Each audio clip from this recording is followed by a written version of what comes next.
ပါကျွန်တော်ကတော့နီကိုရဲ့ပါကျွန်တော်ဒီနေ့ Nova Essential ရဲ့ D2 ကိုဆက်ပြီးတော့ discuss လေးလုပ်ပြီးသွားပါပေါ့နော်စာတင်တာဆိုတာတက်ကျွန်တော် discussion လေးနဲ့တွားရအောင်အဲ့တော့ D2 မှာကျွန်တော်တို့က client နဲ့ server network ဆိုပြီးတော့တွေ့တယ်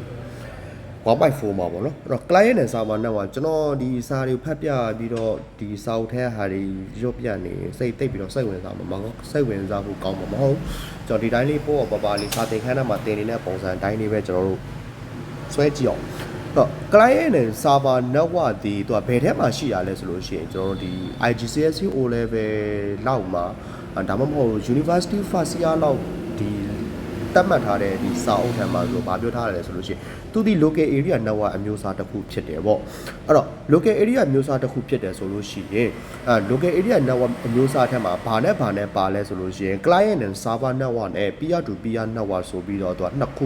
နှစ်မျိုးပါတယ်ပေါ့နော် client and server network ပါတယ်နောက်တစ်ခု peer to peer network ဆိုတဲ့ server နှစ်မျိုး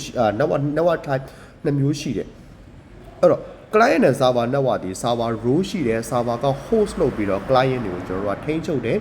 centralized management system ကိုအသုံးပြုတယ်အဲ့တော့ server တွေထဲမှာအများကြီးရှိနိုင်တယ်ဗျ mail server ရှိတယ် web server ရှိမယ် file server ရှိမယ်ကျွန်တော်တို့ဒီcloud server ရှိမယ် data server ဒီ data တွေတင်ထားတဲ့ server တွေရှိမယ်เนาะ internet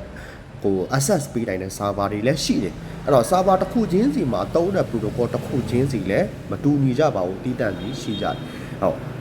ဒီမှာဆိုလို့ရှိရင်ဒါ client ရဲ့ internet ရဲ့ server ရဲ့အလယ်မှာကျွန်တော်တို့ internet ကိုချိန်ထားတယ် server ကိုတွားပြီးတော့ချိန်တယ်ဒါဆိုလို့ရှိရင်ကျွန်တော်တို့ကဒီ server ဒီ file server ဖြစ်သွားရင်ဒီ network type ဒီ client နဲ့ server network ထဲက file server ဖြစ်နေပြီးတော့ဒါမှမဟုတ်ဒီနေရာဒီကျွန်တော်တို့က web server ဖြစ်သွားတယ်ဆိုလို့ရှိရင်ကျွန်တော်တို့က client နဲ့ server network ထဲကကျွန်တော်တို့ web server လေးကိုမြင်တွေ့ရဖို့ရှိတယ်ပေါ့နော်ခဲတယ်ယူလို့ရတယ် okay ဒါလေးပေါ့နော်ဒီ server လေးပေါ့okay အဲ့တော့နောက်တစ်ခုကကျွန်တော်တို့ကဒီ peer to peer network ပေါ့နော် peer to peer network မှာကျွန်တော်တို့က sorry ဘာတွေမြင်တွေ့ရလိမ့်ရှိလဲဆိုလို့ရှိရင် P2P လို့ခေါ်တယ်peer to peer network ကတော့ centralized management system မပါတော့ဘဲနဲ့တော့ဒီပုံမှန်အားဖြင့်ဆိုလို့ရှိရင်ကျွန်တော်တို့ငယ်တုန်းကဆိုလို့ရှိရင်အခုချိန်ထိပါပေါ့နော်ဘယ်မှာသုံးလေးရှိလဲဆိုလို့ရှိရင်ကျွန်တော်တို့ဒီ mate to sign တွေမှာသုံးတယ်เนาะ mate to sign တွေမှာသုံးတယ်နောက်ပြီးလို့ရှိရင် game sign တွေမှာသုံးတယ်ဟုတ်ပြီနော်အဲ့လိုပုံစံမျိုးတွေတုံးတယ် print ထုတ်ရတာလွယ်အောင်နောက်တစ်ခုဒီ controller တစ်ခုနဲ့ချိတ်ဆက်ပြီးတော့သင် client တွေကနေတစ်ဆင့်ကျွန်တော်တို့ကဓာတ်ရိုက်ချိတ်ဆက်ပြီးတော့မှ gain site တွေဆိုလို့ရှိရင်အရင်တော့ကျွန်တော်တို့ P2 တွေ P3 တွေဆော့တယ်ဆိုလို့ရှိရင်ဒီ device တစ်ခုဗျာ TV နှလုံးဗျာ TV နှလုံးမှာကျွန်တော်တို့ကခလုတ်၄ခုထည့်လိုက်မယ်ဗျာအဲ့ဆိုအရင်တော့2ယောက်ထဲဆော့လို့ရနေပြီးတော့4ယောက်ဆော့လို့ရသွားမယ်ဗျာအဲ့လိုပုံစံမျိုးပေါ့နော် peer to peer network ဟုတ်ကဲ့အဲ့လိုပုံစံမျိုးတွေသွားတယ်ဟုတ်ပြီနော်နောက်တစ်ခုကကျွန်တော်တို့ကဒီ multiple role admin network အဲ့တော့ server တွေကဒီ network ပေါ်မှာပုံသဏ္ဍာန်အမျိုးစုံနဲ့ကျွန်တော်တို့ကအသုံးတော်ခံကြတာပေါ့နော်ဘယ်လိုပုံစံမျိုးနဲ့ပဲဖြစ်ဖြစ်ဒီခုနပြောသလိုပဲ file server အနေနဲ့သုံးလိုက်ရင် file တွေကိုတင်ထားမယ်ဗျာဥပမာဆိုလို့ရှိရင် Telegram တို့လိုမျိုးဒါမှမဟုတ်ကျွန်တော် Google Drive တို့လိုမျိုးအဲ့ဆိုလို့ရှိရင် file server ဖြစ်တော့ Google Drive ဆိုလို့ရှိရင်တူတော့မတူเนาะကျွန်တော်တူနေမှထင်ပါ Google Drive တို့ကျွန်တော်တို့ iCloud တို့ Microsoft OneDrive တို့ကကြာ cloud storage ဘက်ကိုတွားတာပေါ့နော်အဲ့လိုပုံစံမျိုးတွေဖြစ်သွားတယ် Okay network infrastructureဒီ networkတစ်ခုလုံးမှာကျွန်တော်တို့ဒီ deploy လုပ်နေတဲ့ဒီ network ကြီးတစ်ခုလုံးပေါ့ဗျာကျွန်တော်တို့အလုံးလုံးဝမ်းခိုင်တဲ့ဝင်လိုက်တယ်ကျွန်တော်တို့ရဲ့ company ဥပမာဆိုလို့ရှိရင်ကျွန်တော်တို့ရဲ့ company ကဒီ microfinance ကိုပေါ့နော်စာပြီးပေးတဲ့ company ဆိုလို့ရှိရင်ကျွန်တော်တို့ဒီမှာလာပြီးတော့ငွေလာစုတဲ့လူရှိမယ်ငွေချေးတဲ့လူတွေရှိမယ်ရုံးတဲ့ network လေးရှိမယ်ပေါ့ဗျာအဲ့ဒီထဲမှာကျွန်တော်တို့ကဘာတွေပါမလဲဆိုလို့ရှိရင် intermediate device တွေပါမယ်network media တွေပါမယ်ကျွန်တော်တို့ဘာတွေသုံးကြမလဲဆိုတော့ router တွေ switch တွေကျွန်တော်တို့ hub တွေ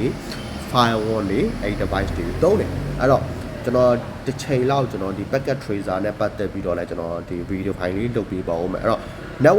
network ပေါ်မှာကျွန်တော်တို့ကဒီဘယ်လိုပြောမလဲ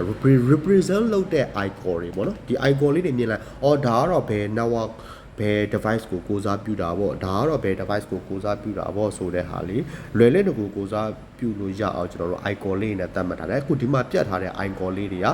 ကျွန်တော်တို့ဘယ်က icon လေးတွေလဲဆိုလို့ရှိရင် Cisco packet tracer ထဲက icon လေးတွေပါเนาะကျွန်တော် packet tracer 3ရင်းနဲ့ဒါလေးကျွန်တော်ဖြည်းဖြည်းချင်းရှင်းပြသွားမယ် end device ထဲမှာဆိုလို့ desktop ရှိမှာ IP phone ဒီကျွန်တော် view IP device အတွက်သုံးတာ laptop wireless tablet တွေရှိမယ်နောက်တစ်ခုကျွန်တော် printer ရှိမယ်ဒါဆိုလို့ရှိရင် telepresent android ပေါ့เนาะဒါကျွန်တော်ဟိုပါလဲဆိုလို့ရှိရင် virtual LAN environment VLE အတွက်ကျွန်တော်တို့အသုံးတော့ခံတဲ့ telepresent endpoint တွေပေါ့နော် intermediate device တွေမှာဗာလဲရှိမယ်ဆိုကျွန်တော်တို့အိမ်မှာသုံးတဲ့ wireless router တွေရှိမယ်network core switch တွေမှာသုံးတဲ့ multi layer switch တွေ layer 3 switch တွေပေါ့နော်နောက် local area network ထဲမှာသုံးတဲ့ LAN switch တွေနောက် firewall application firewall ဆိုလို့ရှိရင်ဒါကျွန်တော် academy ကထုတ်ထားတဲ့ firewall စာအုပ်ရှိတယ်ဒါကြော်ညာဝင်တာပါ40 နဲ့ 40 gig လို့ဟာမျိုးတွေနောက် router တွေnetwork media type ကတော့3မျိုးရှိရ wireless ရ LAN ရနောက်တစ်ခုကWAN ရပေါ့နော် WAN က wide area network ကိုသွားတာ LAN က local area network wireless က wireless media အဲ့ထက်မှာကျွန်တော်ဒီနေ့ပထမဆုံးစပြီးတော့ဆွေးနွေးမှာကဟိုပါ end device ပေါ့ဗျာ end device ဆိုတာကကျွန်တော်တို့ဒီခုနပြောတဲ့ဒီ device တွေပေါ့နော်ကျွန်တော်သုံးတဲ့ smartphone တွေနောက်ဆုံး user ဗျာဒီကျွန်တော်တို့ device တွေကျွန်တော်တို့နောက်မှာထပ်ပြီးတော့အသုံးပြုတဲ့ device မရှိတော့ဘူးအဲ့လိုမျိုးဆိုလို့ရှိရင်ကျွန်တော်တို့ဒါကိုဘာလို့ရှင်ညွှန်းလဲဆိုလို့ရှိရင် end device လို့ကျွန်တော်တို့ရှင်ညွှန်းလိုက်တယ် workstation တွေပါတယ် file server တွေပါမယ် web server တွေပါမယ် stand alone file server stand alone web server ကိုရှင်ညွှန်းတာကိုပြောတာเนาะကျွန်တော်တို့နောက်တစ်ခုကကျွန်တော် network ပေါ်မှာရှိတဲ့ printer တွေပါမယ်ပြီးလို့ရှိရင် phone video conference teleconference နောက် security camera CCTV တွေပါမယ်ပြီးလို့ရှိရင်PDS ပေါ့လက်ကင်ကွန်ပျူတာတွေပေါ့နော်နောက်တစ်ခုက wireless credit card တွေဒီ cache တွေမှာသုံးတဲ့ဟာတွေနောက်တစ်ခု barcode scanner တွေပေါ့အဲ့ဒီကောင်တွေကောင်းမှာကျွန်တော်ဘယ်ထဲမှာပါလဲဆိုလို့ရှိရင်end device ထဲမှာပါတယ် okay အဲ့တော့ကျွန်တော်ထင်တယ် chapter module 1ပြီးသွားတော့ပေါ့နော်ဒီ chapter မှာအဲ့တော့ mobile communication and connected world and summary မှာကျွန်တော်ဒီမှာဘာသိခဲ့ရလဲကျွန်တော်ရှင် Soho network ဆိုတာဘာလဲပေါ့နော်ပြီးလို့ရှိရင် company အကြီး Soho network တွေဆိုလို့ရှိရင် LAN တွေသုံးမှာပေါ့ဗျာအကြီးစား network တွေမှာဆိုလို့ရှိရင် WAN သုံးမယ် internet ဆိုတာဘာလဲ mobile device တွေကဘာလဲ smartphone တွေ tablet တွေနောက်တစ်ခုကကျွန်တော်တို့ဒီ RFID device တွေဟုတ်ပြီနော်အဲ့ဒီကောင်လေးပါမယ်ဆိုတဲ့ဟာပြီးလို့ရှိရင် network ပေါ်မှာသွားတာဒီ bit တွေ byte တွေနဲ့ပဲသွားတယ်ဆိုတဲ့အကြောင်းပြီးလို့ရှိရင် copper wire ကြိုးတွေသုံးတယ်ဆိုတဲ့အကြောင်းနောက် bandwidth တွေ throughput တွေ bandwidth ဆိုတာဘာလဲ throughput ဆိုတာဘာလဲနောက်က latency bandwidth ကောင်း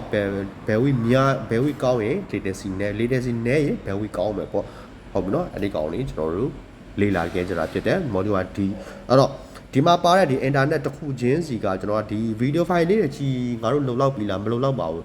ကျွန်တော်ရေးထားတဲ့မြန်မာစာအုပ်ကိုဖတ်လို့လုံလောက်ပြီလားမလုံလောက်ပါဘူးသူနဲ့ပတ်သက်တဲ့ keyword ဒီမှာကျွန်တော် keyword တွေအများကြီးရှိအဲ့ keyword တွေတစ်ခုချင်းစီကိုကျွန်တော်တို့ဘာလုပ်စေချင်တာလဲဆိုလို့ရှိရင်ကျွန်တော်လုပ်ခဲ့တဲ့ဟာလေးကျွန်တော်ပြောပြကျွန်တော်ဒီ network ကိုလေ့လာတဲ့အချိန်မှာစာတွေအများကြီးရေးတယ်ကိုယ့်ကိုပြန်ရေးတဲ့ note တွေပုံများတယ်learning တစ်ခုလောက်တဲ့ subject တစ်ခု learning လောက်တဲ့အဲ့ဒါနဲ့ပတ်သက်တဲ့ note တွေထုတ်တယ်ဥပမာ internet ဆိုတော့ဗာလဲအခုဆိုရင်ပို့လွယ်တယ်ဗျာကျွန်တော်တို့ AI ကိုသွားမေးလို့ရတယ် AI ကိုကျွန်တော်တို့ agent အနေနဲ့ပဲထားမှာဒါနဲ့ပတ်သက် video တစ်ခုလည်းကျွန်တော်ထပ်ပြီးလုပ်ပေးပါဦးမယ်အဲ့တော့ AI ကိုသွားမေး internet ဆိုတော့ဗာလဲ small hot network အဲ့ကောင်လေးကျွန်တော်တို့ကဒီရက်ပတ်ထဲမှာရောက်လာပြီဆိုလို့ရှိရင်ကျွန်တော်တို့က professional ဖြစ်ဖို့လမ်းစာတစ်ခုရသွားပြီအဲ့တော့အားလုံးကိုကျေးဇူးတင်ပါတယ်ကျွန်တော်တို့ day 3မှာပြန်တွေ့မယ် module 2ပါ online connection မှာဒီစာအုပ်ကဘယ်လောက်မှတန်ကြေးမရှိပါဘူးကျွန်တော်8100လားမသိအဲ့လောက်ပဲကျွန်တော်ရောင်းထားတာပါနောက်ဆုံးများဒီ video file လေးကြည့်ဒီစာအုပ်လေးတော့အသေးစိတ်ပြန်ဖတ်ကြည့်တယ်ကိုရင်ကျွန်တော်တို့မှာတော့ငွေကြီးခွက်ခဲရှိလို့ဘာဆိုရင် Viber phone number page messenger ကိုလာပြောပါကျွန်တော် free ပေးပါမယ်ပြဿနာမရှိပါဘူးအားလုံးကျေးဇူးတင်ပါတယ် module 2 day 3မှာပြန်ပေးပါမယ်